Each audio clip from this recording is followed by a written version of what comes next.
الحمد لله رب العالمين والصلاة والسلام على سيد الأنبياء والمرسلين محمد وآله وأصحابه أجمعين ومن تبعهم بإحسان إلى يوم الدين أما بعد.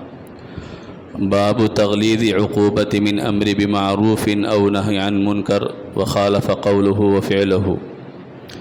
قال الله تعالى: أتأمرون الناس بالبر وتنسون أنفسكم وأنتم تتلون الكتاب أفلا تعقلون. وعن أبي زيد أسامة بن زيد بن حارثة رضي الله عنهما قال: سمعت رسول الله صلى الله عليه وسلم يقول: يؤتى بالرجل يوم القيامة فيلقى في النار فتندلق أقطاب بطنه فيدور بها كما يدور الحمار في الرحى فيجتمع إليه أهل النار فيقولون: يا فلان ما لك ألم تك تأمر بالمعروف وتنهى عن المنكر؟ فيقول: بلى كنت آمر بالمعروف ولا آتيه وأنهى عن المنکر وآتیہ. قابل احترام بزرگوں اور بھائیوں،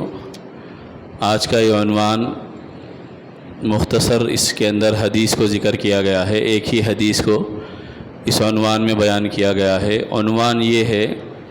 کہ نیکی کا حکم دینا لیکن خود نیک عمل نہیں کرنا،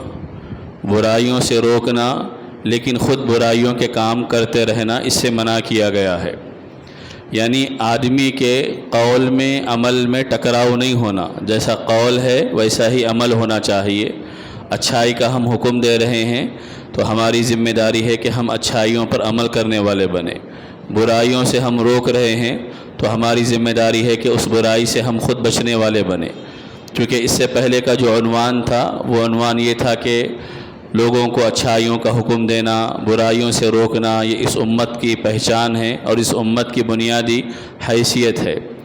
تو یہاں پر اس عنوان کو لا کر پہلے 3 آیتوں کو قرآن کریم کی ذکر کیا گیا ہے، اس کے بعد صرف ایک حدیث کو بیان کیا گیا ہے. پہلی آیت ہے جو سورہ بقرہ کی آیت نمبر 44 ہے،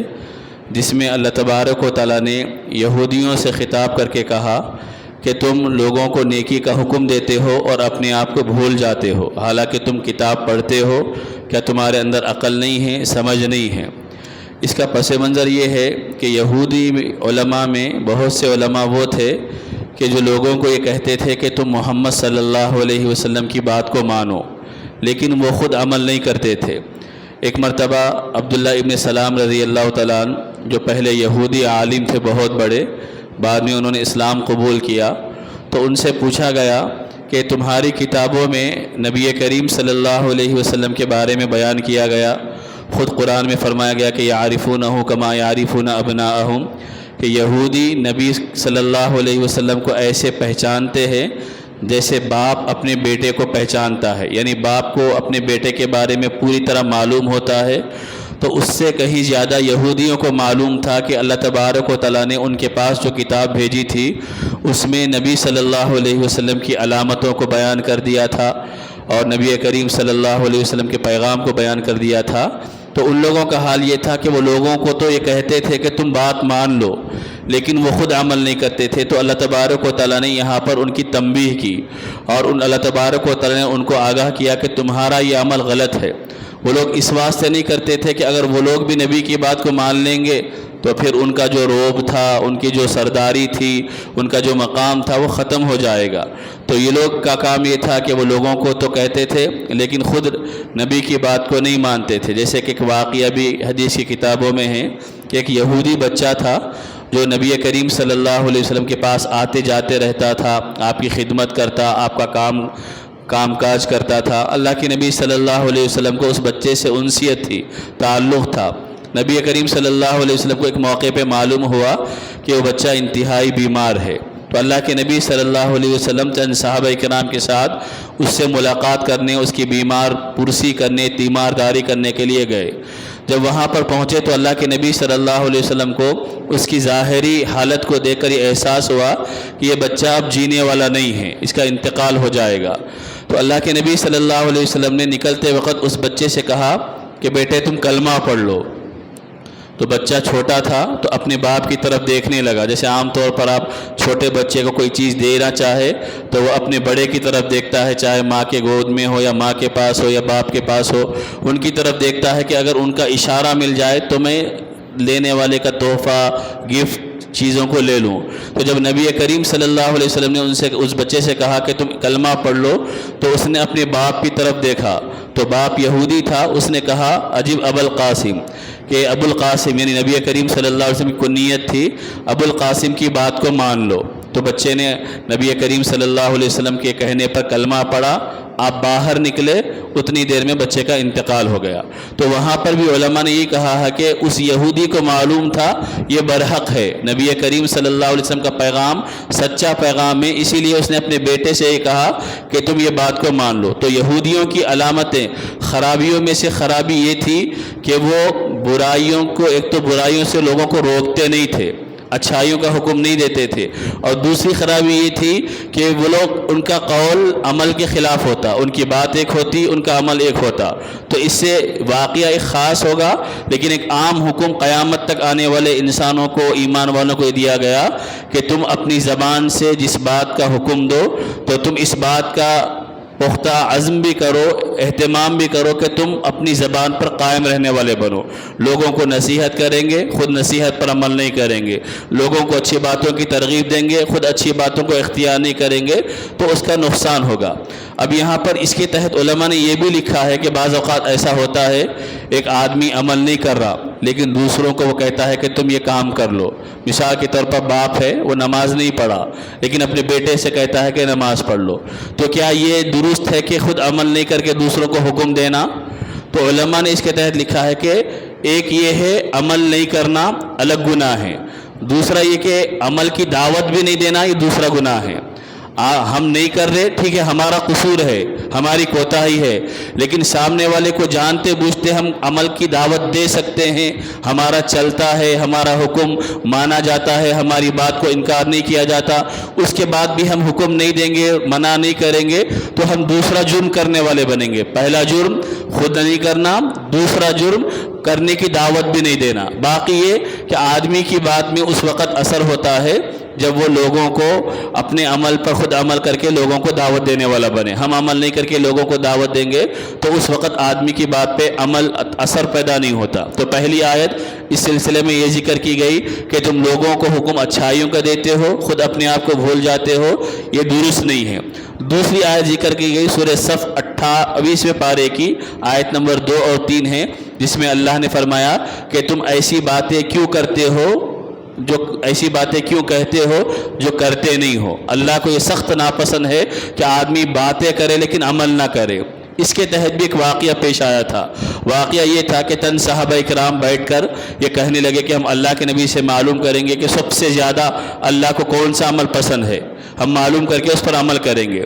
تو اللہ کے نبی صلی اللہ علیہ وسلم کو بتایا گیا کہ ان لوگوں نے اس طرح کی بات کی ہے کہ ہم اللہ کے نبی سے معلوم کریں گے کہ اللہ کو سب سے زیادہ کون سا عمل اچھا ہے، اس کے بعد ہم عمل کریں گے۔ تو اس میں ایک ہدایت یہ دی گئی کہ تم ایسی بات مت کہو جس کو تم کر نہیں سکتے۔ بعض اوقات آدمی کہہ دیتا ہے لیکن کر نہیں سکتا، تو آدمی ایسے موقع پر یہ کہے کہ اللہ کی توفیق سے میں کروں گا انشاءاللہ، تو اللہ تبارک و تعالیٰ پھر انسان کی مدد بھی کرتا ہے، اس کے لیے حالات کو سازگار بھی کرتا ہے۔ تو اللہ تبارک و تعالیٰ تو بہرحال اس میں بیان کر دیا کہ اللہ کو پسندیدہ عمل یہ ہے کہ اللہ کے راستے میں جہاد کیا جائے۔ تیسری آیت ذکر کی گئی جو سورہ ہود 12ویں پارے کی آیت نمبر 88 ہے، جس میں حضرت شعیب علیہ السلام کا ایک قول نقل کیا گیا کہ وَمَا أُرِيدُ أَنْ أُخَالِفَكُمْ إِلَىٰ مَا أَنْهَاكُمْ عَنْهُ، کہ میں یہ نہیں چاہتا کہ میں تم کو جس چیز سے روک رہا ہوں میں خود اس کو کرنے والا بنوں، بلکہ میرا کام تو یہ ہے کہ جس سے میں تم کو روک رہا ہوں میں خود بھی اس سے بچنے والا بنوں۔ نبی لوگوں کو بت پرستی سے روکتے تھے، کفر سے روکتے تھے، شرک سے روکتے تھے، اور قوم یہ چاہتی تھی کہ ان کی بات کو مان لیا جائے، تو نبی نے یہ کہا کہ ایسا نہیں ہو سکتا کہ جس بت پرستی سے میں تم کو روک رہا ہوں، جس شرک سے میں تم کو منع کر رہا ہوں، میں خود اس کو عمل کرنے والا بنوں۔ تو یہ 3 آیتیں امام نووی رحمۃ اللہ علیہ نے اس عنوان کے تحت نقل کی ہے کہ ہمارا قول، ہمارے زبان کی بات ہمارے عمل سے الگ نہیں ہونا چاہیے، بلکہ آدمی اس بات کی کوشش کرے کہ میں جس چیز کا لوگوں کو حکم دے رہا ہوں خود اس پر عمل کرنے والا بنوں۔ اب اس کے بعد آگے ایک حدیث نقل کی گئی ہے، بڑی انتہائی ہم سب کے لیے چوکنا کرنے والی حدیث ہے۔ جو لوگ خاص کر تقریر کا جن کا مشغلہ ہے، بیان کرنا جن کی عادت ہے، بیان کرنا تقریر کرنا کوئی معمولی بات نہیں ہے۔ لوگ یہ سمجھتے ہیں کہ تھوڑا پڑھ لیں گے تو ہم بیان کر لیں گے، یہ بہت ذمہ داری والا عمل ہے۔ ہر بیان کرنے والے کے لیے ذمہ داری ہے کہ کل اللہ تبارک و تعالیٰ اس سے پوچھے گا کہ تم لوگوں کو تو کہتے تھے، تم خود کیوں نہیں عمل کریں گے۔ ایک حدیث میں اللہ کے نبی صلی اللہ علیہ وسلم بیان کیا ہے کہ قیامت کے دن جب جنتی جنت میں چلے جائیں گے، جہنمی جہنم میں چلے جائیں گے، تو جنتی جہنمیوں کو دیکھیں گے اور دیکھ کر کہیں گے کہ ارے تم جہنم میں کیسے آ گئے، جبکہ ہم جنت میں آئے ہیں، تمہاری باتوں کو سن کر، تم سے ہم سیکھ کر عمل کر کے ہم جنت میں آئے ہیں، اور تم جہنم میں کیسے پہنچ گئے؟ تو وہ کہیں گے کہ دراصل ہم لوگوں کو تو حکم دیتے تھے لیکن خود عمل نہیں کرتے تھے، اس کی وجہ سے ہماری بات سے تو لوگوں نے فائدہ اٹھا لیا، ہم نے خود اس بات سے فائدہ نہیں اٹھایا، لہذا ہم جہنم میں داخل کر دیے گئے۔ شب معراج میں نبی کریم صلی اللہ علیہ وسلم کو جو جہنمیوں کے عذاب دکھائے گئے، ان میں سے ایک عذاب یہ دکھایا گیا کہ آگ کی قینچیوں سے کچھ لوگوں کی زبانوں کو کاٹا جا رہا ہے، آگ کی قینچیوں سے۔ اللہ کے نبی نے حضرت جبرائیل سے پوچھا کہ جبرائیل یہ کون لوگ ہیں؟ تو جبرائیل علیہ السلام نے نبی کریم صلی اللہ علیہ وسلم سے فرمایا یہ آپ کی امت کے بے عمل واعظ ہے، یہ وہ لوگ ہیں جو عمل نہیں کرتے تھے، بیان کرتے تھے، تو آج ان کو یہ عذاب دیا جا رہا ہے کہ آگ کی قینچیوں سے ان کے جبڑوں کو اور ان کی زبانوں کو کاٹا جا رہا ہے۔ تو یہ بیان کرنا، یہ تقریر کرنا، یہ بہت ذمہ داری والا عمل ہے۔ آدمی جتنا محتاط ہوتا ہے اتنا زیادہ اس بات کی فکر بھی کرتا ہے کہ میری زبان سے غلط بات نہ نکلے۔ آج کل لوگوں کے اندر اتنی بے راہ روی یا پھر یہ سمجھیے کہ حقیقی علم نہیں ہونے کے نتیجے میں جیسی چاہے باتیں بھی نقل کر دیتے ہیں، حدیثیں بھی نقل کر دیتے ہیں، آیتیں بھی نقل کر دیتے ہیں، ترجمہ غلط ہو رہا، مطلب غلط ہو رہا، معنی غلط ہو رہے، کچھ احساس نہیں ہے، بس بیٹھ گئے تو ہم یہ سمجھتے کہ ہم کو بولنا آ گیا ہے تو ہم بولنے والے بن جائیں گے، جبکہ حدیث کے بارے میں اللہ کے نبی نے فرمایا جو کوئی میری طرف غلط بات کو منسوب کرے گا وہ اپنا ٹھکانہ جہنم میں بنا لے۔ اگر ہم کسی بات کو حدیث کہہ کر بیان کر دیں گے وہ حدیث نہیں ہوگی تو گویا کہ اللہ کے نبی کی طرف غلط بات کو، جھوٹی بات کو ہم منسوب کرنے والے بنیں گے، اور اللہ کے نبی نے فرمایا کہ جو میری طرف جھوٹی بات کو منسوب کرے گا وہ اپنا ٹھکانہ جہنم میں بنا لے۔ تو یہ انتہائی حساس نازک معاملہ ہے کہ آدمی احتیاط کے ساتھ بولنے والا بنے، صحیح باتوں کو پیش کرنے والا بنے، قرآن و سنت کی روشنی میں لوگوں کو صحیح راستہ، صحیح تعلیم بتانے والا بنے، تاکہ کل مواخذہ اس کا نہ ہو۔ جس کے اندر اللہ کا ڈر اور خوف نہیں ہوتا وہ جیسے چاہے ویسے مسائل بیان کر دیتے، ان کو اس بات کی فکر نہیں ہوگی کہ اگر میرے بتانے سے سامنے والا عمل کر لے گا وہ غلط ہوگا تو اللہ مجھ سے مواخذہ کرے گا، میری پکڑ کرے گا کہ تم نے یہ کیسے بتایا، وہ تو بیچارہ ناواقف تھا، اس نے عمل کر لیا، وہ تو کسی طرح چھوڑ جائے گا، لیکن بتانے والے کی پکڑ ہوگی، بتانے والے کو اللہ تبارک و تعالیٰ پکڑیں گے کہ تم نے کیسے بیان کیا۔ تو حدیث یہ ہے، حضرت اسامہ بن زید رضی اللہ تعالیٰ عنہ سے مروی روایت ہے کہ اللہ کے نبی صلی اللہ علیہ وسلم فرمایا کہ قیامت کے دن کچھ لوگوں کو لایا جائے گا اور لا کر ان کو جہنم کی آگ میں ڈال دیا جائے گا، جس کے نتیجے میں ان کے جسم کی انتڑیاں نکل کر باہر آ جائیں گی، اور وہ لوگ ایسے آگ کے اطراف گھومتے رہیں گے جیسا گدھا چکی کے اطراف گھومتا ہے۔ ایک زمانے میں چکی کو پیسنے کے لیے گدھوں کو استعمال کیا جاتا تھا، گدھا اطراف میں چکی کے گھومتا تھا، جس کے نتیجے میں وہ چکی میں آٹا جو گیہوں وغیرہ ڈالی جاتی وہ پیسی جاتی تھی۔ تو جس طرح گدھا چکی کے اطراف گھومتا ہے تو اس طرح وہ لوگ آگ کے اطراف گھومتے رہیں گے۔ تو جب یہ عذاب ان کو دیکھیں گے تو لوگ یہ کہیں گے کہ اے فلاں تم کو کیا ہوا، کیا تم نے عمل کیا تھا کہ جس کی وجہ سے تمہارے ساتھ یہ معاملہ کیا جا رہا ہے کہ تم کو آگ میں ڈال دیا گیا؟ تو وہ لوگ اس وقت یہ کہیں گے کہ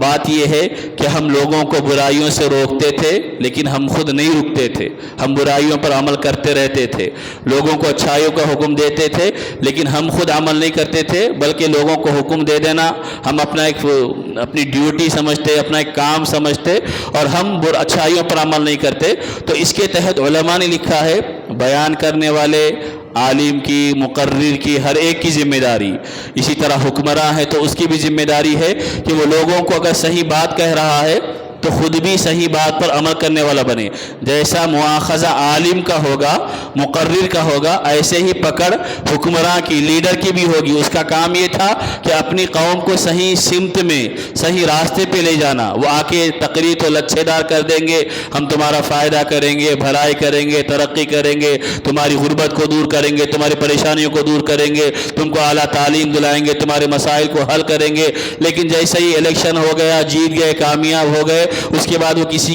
کی طرف توجہ نہیں دے رہے، کسی کی خیال نہیں کر رہے۔ تو جیسے ان لوگوں کو پکڑا جائے گا جو دین کے نام سے تقریر کرتے تھے، ایسے ہی ان لوگوں کو پکڑا جائے گا جو لوگوں کی دنیاوی سہولیات کے لیے کام کرنا، جن کو اللہ نے متعین کیا تھا، اور جن کو لوگوں کی سہولیات فراہم کرنا، لوگوں کے لیے آسانیاں پہنچانا جن کا کام تھا، تو اللہ تبارک و تعالیٰ ان کا بھی مواخذہ کرے گا۔ تو یہ ایک حدیث اس عنوان کے تحت نقل کی گئی ہے۔ یہ ایک حدیث بھی ہم میں سے ہر ایک کے لیے انتہائی فکر دلانے والی، ہم سب کو چوکنا کرنے والی، آگاہ کرنے والی ہے کہ ہر آدمی، دیکھیے ایک یہ ہے کہ ایک آدمی باضابطہ عالم بن کے تقریر کر رہا، دوسرا یہ کہ ہم کو جتنی معلومات ہے ہم اپنی حیثیت سے کسی کو کھڑے ہو کر سمجھا رہے، کہیں کسی چلتے چلتے سمجھا دیے، کسی بھی حیثیت سے سمجھا دیے۔ ضروری نہیں ہے کہ تقریر کے لیے ممبر پہ آ کے بیٹھنے والا ہی پکڑے جائے گا۔ ہم کسی کو بھی اچھی بات کی تلقین کر رہے، اچھی بات کا حکم دے رہے، تو ہماری بھی یہ ذمہ داری بنتی ہے کہ ہم اس پر عمل کرنے والے بنے۔ باقی یہ کہ اگر ہم سے عمل نہیں ہو رہا ہے تو اپنی قصور کو مانتے ہوئے آدمی اس کے اندر تبدیلی لانے والا بنے، لیکن اس کی وجہ سے چھوڑنے والا بھی نہ بنے۔ حضرت سعید بن جبیر رحمۃ اللہ علیہ تابعی ہے، وہ فرماتے ہیں کہ اگر ہر آدمی یہ سوچے کہ بھائی میں تو عمل نہیں کر رہا ہوں، میں کیسے بولوں گا، تو نتیجہ یہ ہوگا کہ پورے معاشرے میں کوئی بولنے والا نہیں رہے گا، کیونکہ ہر آدمی میں کچھ نہ کچھ کمی ہے، کوتاہی ہے۔ اگر ہر آدمی یہ سوچے کہ میں نہیں کر رہا ہوں تو سامنے والے کو کیسا بولوں گا، تو نتیجہ یہ ہوگا کہ سارے کے سارے لوگ غلط راستے پہ چلنے والے بنیں گے۔ اس لیے اگر ہم سے کوتاہی ہو رہی ہے تب بھی ہم کرنے والے بنے۔ حضرت مولانا اشرف علی تھانوی رحمۃ اللہ علیہ کہا کرتے تھے کہ اگر تم